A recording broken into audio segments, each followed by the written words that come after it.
Tamil Nadu medical counselling first ரவுண்டுடைய choice filling and choice locking இன்னைக்கு August 16 அன்னைக்கு evening 5 கரெக்டாக close ஆகிடுச்சுங்க.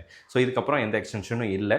And again நமக்கு வந்து ரிசல்ட் 18ஆம் தேதி வரும் அப்படின்னு சொல்லியிருக்காங்க. இப்போ நிறைய பேர் எனக்கு சாயங்காலத்தில் வந்து ஃபோன் பண்ணுறாங்க, சார் நான் லாக் பண்ண மறந்துட்டேன், என்னுடைய சாய்ஸஸ் வந்து இன்னும் பெண்டிங் அப்படின்னே காமிக்குது, என்னுடைய சாய்ஸஸ் ஆட்டோமேட்டிக்காக லாக் ஆகிடுமா, என்ன பண்ணுறது, எனக்கு கொஞ்சம் பயமாக இருக்குது அப்படின்னு கமெண்ட் செக்ஷனையும் சரி வரக்கூடிய ஃபோன் கால்ஸ்லையும் சரி நிறைய பேர் கேட்குறாங்க. நீங்கள் ஆல்ரெடி சாய்ஸஸ் எல்லாம் போட்டிங்க, ப்ரியாரிட்டி எல்லாம் கரெக்டாக இருக்குது அப்படிங்கிற பட்சத்தில் your choices will be automatically locked. அந்த ஸ்டேட்டஸ் வந்து பெண்டிங்னு தான் காமிக்கும். அது லாக்குடுன்னு மாறினாலும் சரி மாறலனாலும் சரி, நீங்கள் எந்த ஆர்டரில் சாய்ஸஸ் கொடுத்துருக்கீங்களோ அதை பேஸ் பண்ணி சீட் அலாட்மெண்ட் அப்படிங்கிறத நாளைக்கு ரன் பண்ண ஆரம்பிச்சிருவாங்க. ஸோ இன்றைக்கி நைட்லேருந்து ஃபுல்லாக ரன் பண்ணுவாங்க. 17ஆம் தேதி நைட்லேயோ அல்லது 18ஆம் தேதி காலையிலையோ நமக்கு ரிசல்ட் அப்படிங்கிறது வரும். எதிர்பார்க்கிறபடி ஃபைனல் ரிசல்ட்டுக்கு முன்னாடி ப்ரொவிஷனல் ரிசல்ட்டுன்னு ஒன்று ரிலீஸ் பண்ணாலும் பண்ணலாம். பட் என்ன அப்டேட் வருது அப்படிங்கிறத வெயிட் பண்ணி பார்க்கலாம்.